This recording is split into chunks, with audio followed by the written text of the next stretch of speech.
Muka surat 564.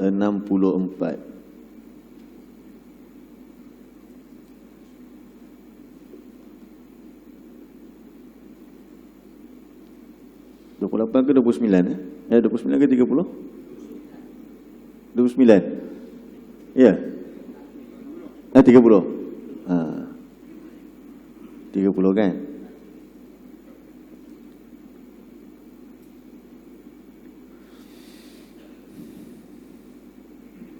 Baik, ayat yang ke-30. A'udzu billahi minasy syaithanir rajim. Qul ara'aytum in asbaha ma'ukum ghauran faman ya'tikum bima'in ma'in.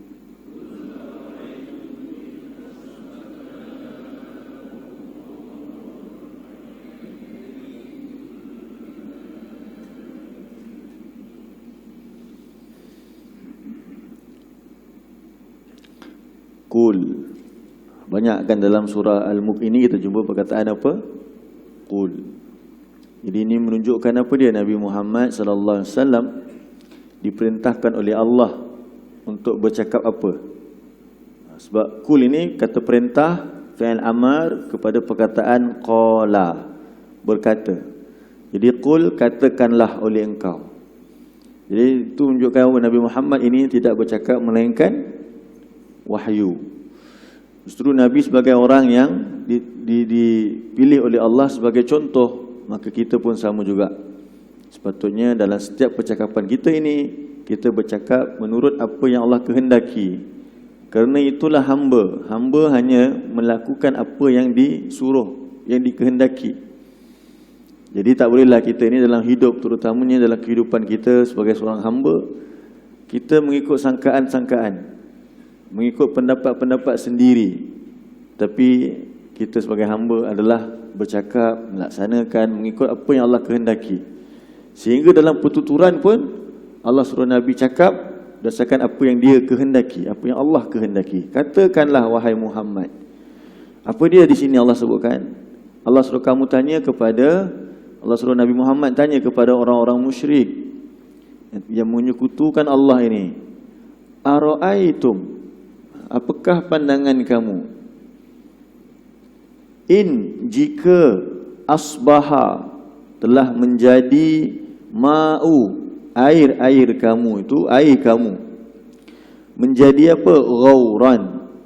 Ghauran maksudnya apa? Kering, lenyap. Apakah pandangan kamu wahai orang-orang musyrik jika air kamu menjadi kering? Faman ya'tikum, maka siapakah ya'tikum, ia boleh mendatangkan kepada kamu bima'in, dengan air ma'inin, yang mengalir. Jadi Allah tutupkan dalam surah Al-Mulk ini dengan persoalan kepada orang musyrik agar mereka menjadi hamba yang sebenar kepada Tuhan yang melimpah-limpah kebaikannya. Masih ingat lagi tak ayat pertama surah Al-Mulk ini kita bincangkan pada kalimah tabaraka.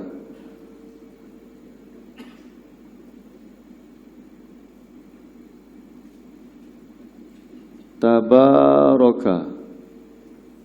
Tabaraka daripada perkataan berkat. Barakah. Tapi dibina atas wazan tafa'ala. Wazan tafa'ala ini dia bawa maksud apa? Mubalaghah. Maksud mubalaghah, melampau-lampau, hyperbola. Itu makna kepada binaan. Kalau bahasa Arab ni kita belajar dalam ilmu sorof, kita akan kenal. Macam tafa'ala, sama tak bunyi dia dengan tabaraka? Dia punya tone dia tu sama kan? Dia ada pola dia sebenarnya, panggil wazan. Tabaraka ni ala wazan tafa'ala. Jadi perkataan tabaraka ni dia ambil dari perkataan berkat. Berkat apa dia berkat?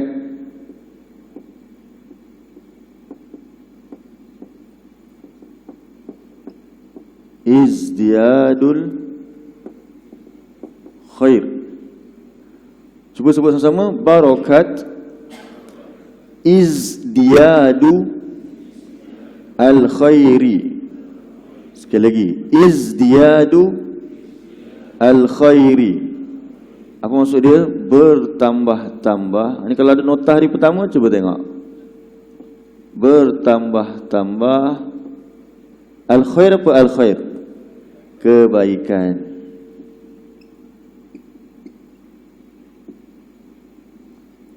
Bertambah-tambah kebaikan.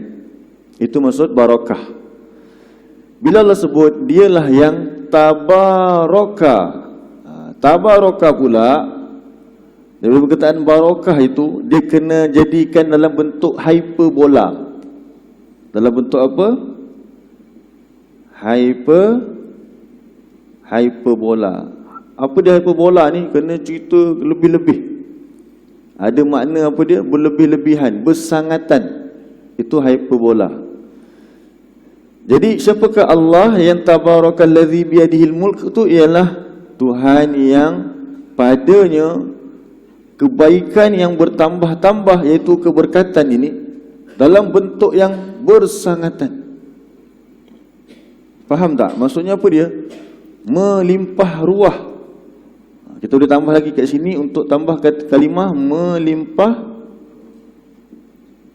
melimpah ruah keberkatan. Keberkatan tu pula maksud dia apa dia? Kebaikan yang bertambah-tambah. Jadi melimpah ruahlah kebaikan yang bertambah-tambah itu pada siapa? Daripada Allah. Daripada Allah. Jadi Allah itu ialah sumber kepada keberkatan. Jadi apa maksud berkat? Sekali lagi cuba kita faham dulu. Apa maksud berkat? Kebaikan yang bertambah-tambah. Tapi kebaikan yang bertambah-tambah daripada Allah itu bukan sikit. Melimpah ruah. Banyak sekali. Kalau Allah bagi keberkatan dalam hidup kita ini, maksudnya apa dia? Kebaikan yang dia perolehi daripada Allah itu terlalu banyak. Jadi Allah tutup dalam surah Al-Mulk ini dengan satu nikmat dia yang Allah bagi tahu, yang kita semua tahu, yang sangat banyak kebaikan. Apa dia? Air. Air ini sangat penting, dan kalau tak ada, habis. Doktor pesan kepada kita, jangan minum air manis-manis, tapi doktor suruh minum air tawar. Tengok, hebat tak air tawar tu? Air yang tak diusik apa-apa. Jangan bubuh garam, jangan bubuh gula, jangan bubuh sirap. Beza tak air fresh orange? Kita dah jus tu fresh orange, kita bubuh gula. Dengan air kosong, mana sebenarnya yang elok? Dah tentu air kosong tu memang sangat pelik. Pelik bukan pelik apa, tak adalah benda pelik. Maksudnya benda, satu benda yang dia simple, tetapi tengok apa yang menjadikan apa yang jadi kepada kehidupan kita kalau tanpa air tersebut. Apa jadi badan kita tanpa air? Jadi itu baru kita cerita dalam diri kita ini. Kalau kita lihat kepada alam ini pun, alam ini sekalipun, jumlah air dengan daratan mana yang lebih banyak? Sudah tentulah air. Jadi tengok dalam surah 23, Allah cerita air ini daripada Allah. Allah ni menjaga air dari 3 aspek.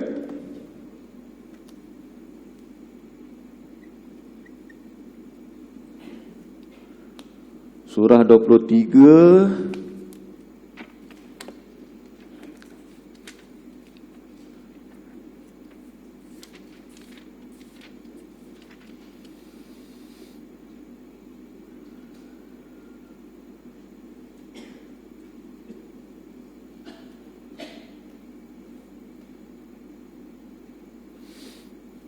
muka Muka surat 343. 343 ayat 18. Ayat 18. 23 ayat 18.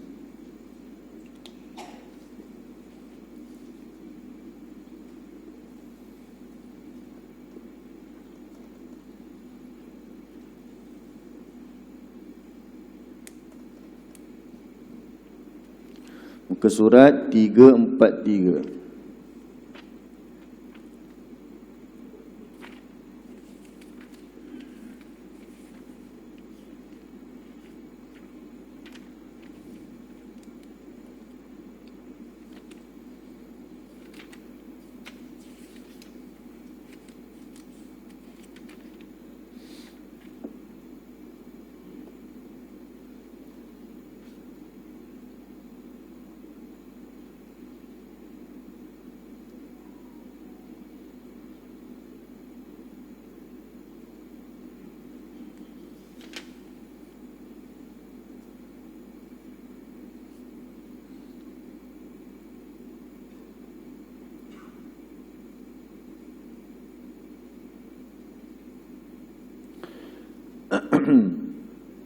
Jumpa tak ayat yang ke-18.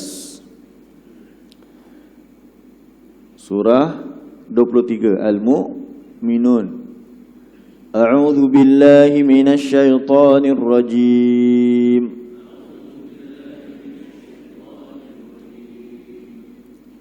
Wa anzalna minas samaa'i ma'an biqadarin fa askannahu fil ardh.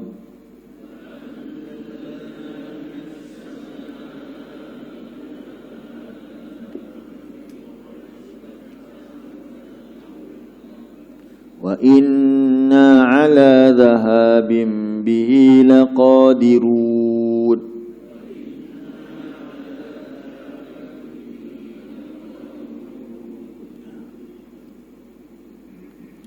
Wa anzalna minas sama'i ma'an biqadar. Itu pertama Allah sebut apa?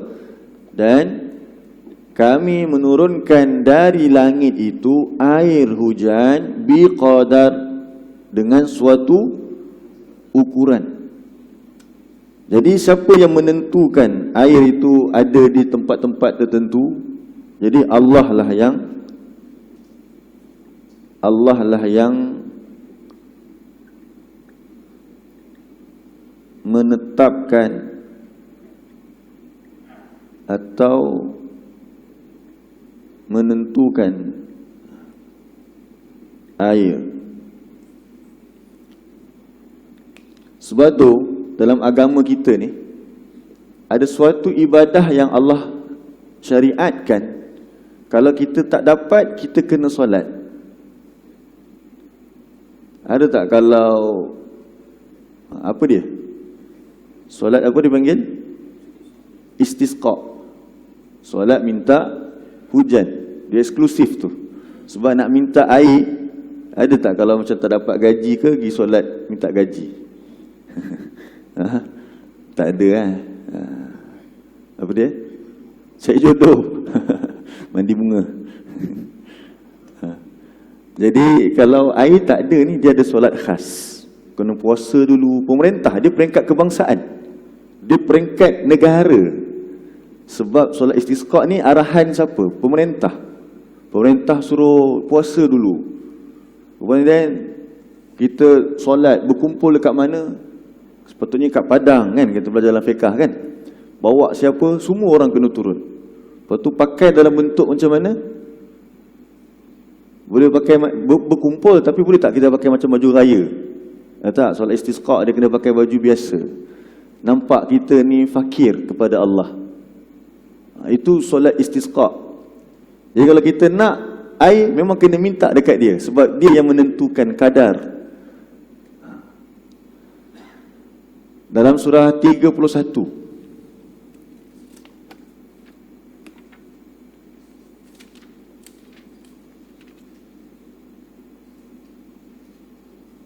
ayat 34. 5 perbendaharaan perkara ghaib,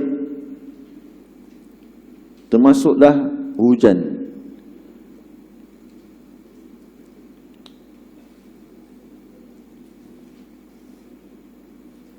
Surah 31 ayat 34, muka surat 414.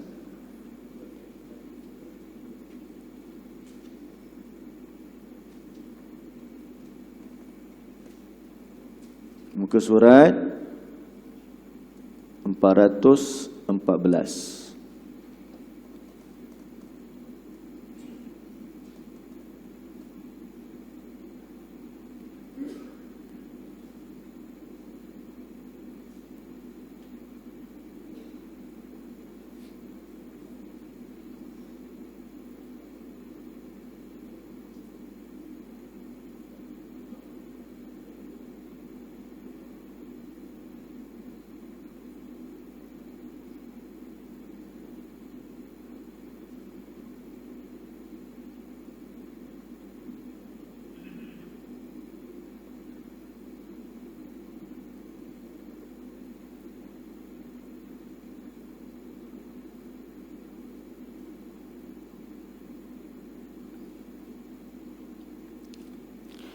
أعوذ بالله من الشيطان الرجيم.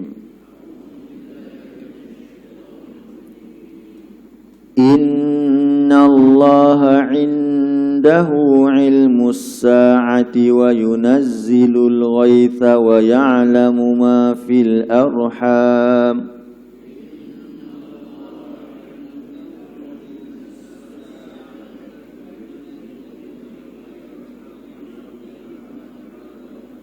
وما تدري نفس ماذا تكسب غدا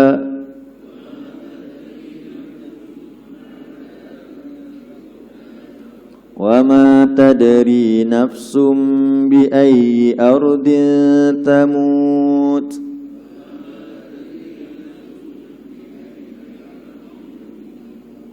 إن الله عليم خبير. Sesungguhnya Allah di sisinya lah. Jadi ada beberapa perkara yang ada pada sisi Allah sahaja. Iaitu apa dia? Pertama, ilmu sa'ah, ilmu tentang hari kiamat.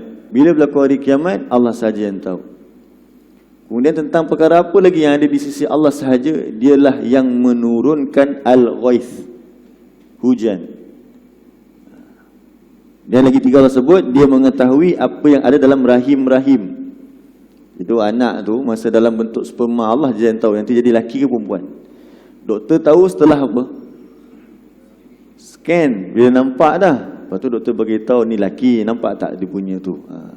Tapi doktor tak tahu budak ni nakal ke baik.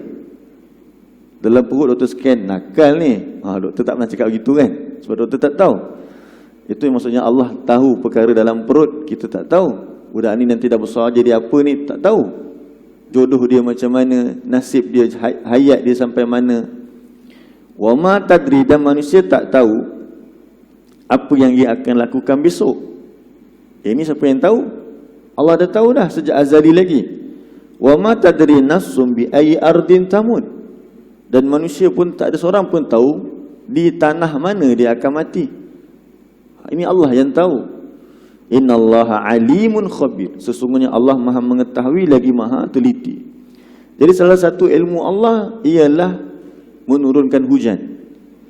Dikatakan menurunkan hujan ini, kenapa kata menurunkan hujan? Sebab itu kita Allah yang tentukan. Maksud Allah tentukan tahu apa dia? Allah yang tentukan penyimpanan air tersebut. Allah simpan air kat mana? Kita simpan air kat mana? Dalam apa? Kalau paling besar kita panggil apa? Tangki. Allah simpan air kat mana? Dekat awan yang berkepul-kepul tu. Dalam bahasa Arab dia panggil rukaman.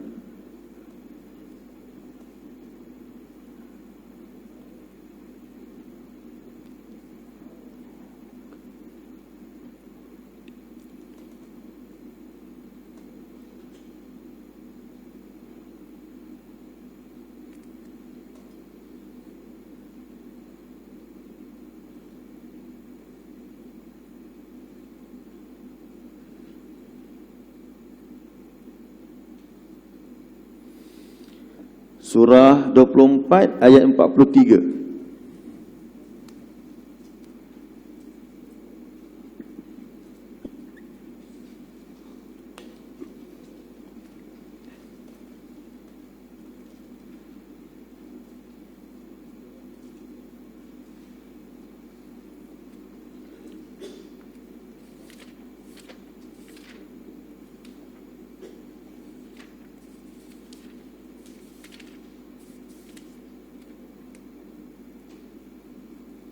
Muka surat 355.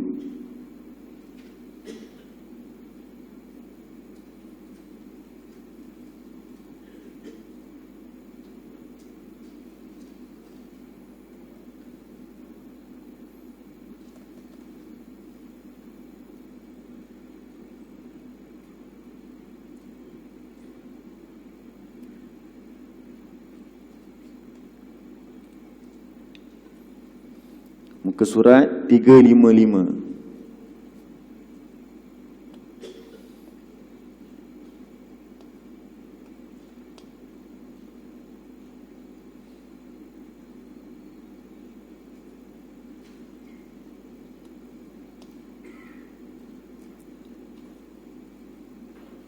A'udzu billahi minasy syaithanir rajim.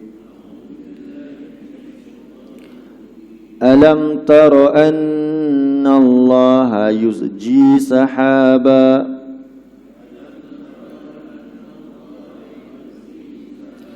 thumma yu'allifu bainahu thumma yaj'aluhu rukama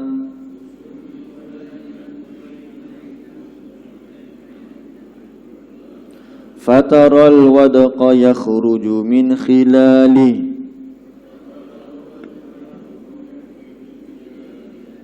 wa yunazzilu minas samaa'i min jibalin fiha min barad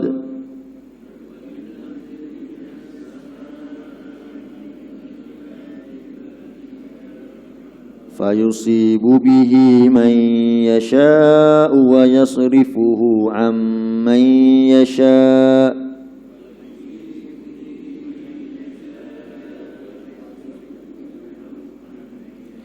yakadu sana barqihi yadhhabu bil absar.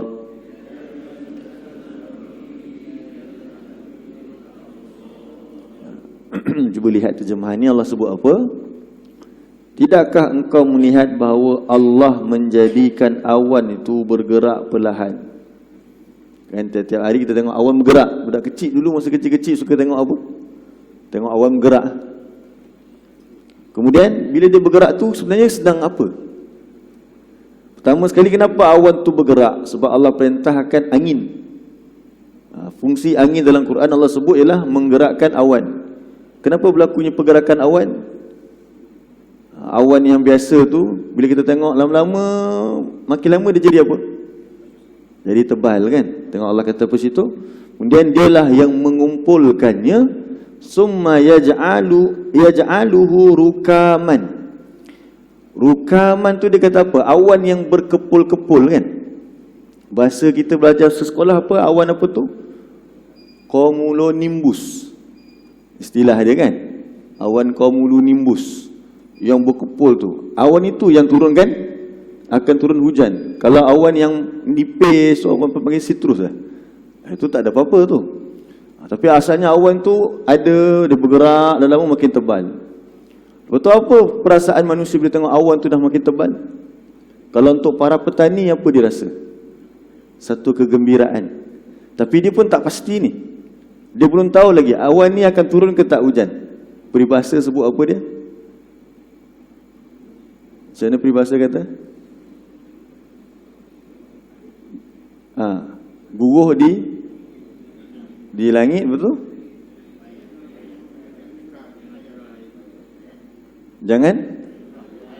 Jangan curah air di tempayan. Sebab apa macam tu? Tak tentu lagi. Orang tu dah nampak dah dulu.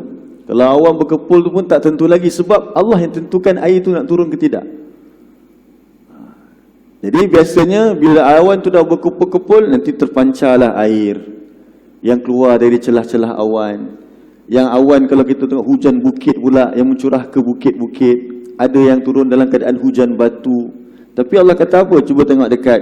Fayusibu bihi may yasha wa yasrifuhu an may yasha. Allah lah yang berkehendaki untuk menimpakan air itu kepada siapa yang dia kehendaki. Dan Allah lah yang manusia itu harapkan hujan, tiba-tiba Allah palingkan air itu daripada manusia. Jadi dalam surah berapa tadi? 23 ni Allah beritahu yang pertama, Allah lah yang menentukan kadar air. Nak bagi kepada siapa? Awan itu bergerak. Siapa boleh sekat awan itu bergerak? Melainkan gunung-gunung lah. Memang itu Allah ciptakan supaya nanti dia kat gunung-gunung dia mencurahkan air. Okey. Jadi itu yang pertama. Kuasa Tuhan. Baik, buka balik surah 23 ayat 18 tadi.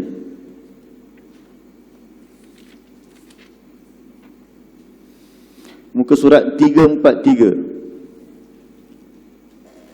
Muka surat 343.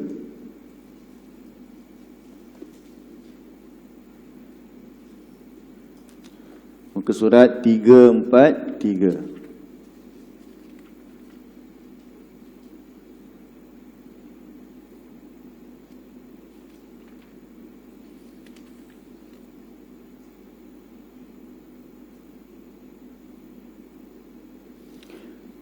Pertama Allah kata wa anzalna minas samaa'i ma'an biqadar. Allah lah yang turunkan air hujan dari langit ini dengan ketetapan dan ketentuan.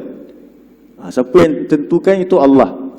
Tapi bila air itu turun mencurah ke bumi, jadi apa untuk manusia? Fa askannahu fil ard. Fa askannahu fil ard. Apa maksud dia? Lalu kami jadikan air itu menetap di bumi. Ini yang kedua. Bila air dah turun ke bumi, tadi air di langit, sekarang bila air itu di bumi, Allah lah yang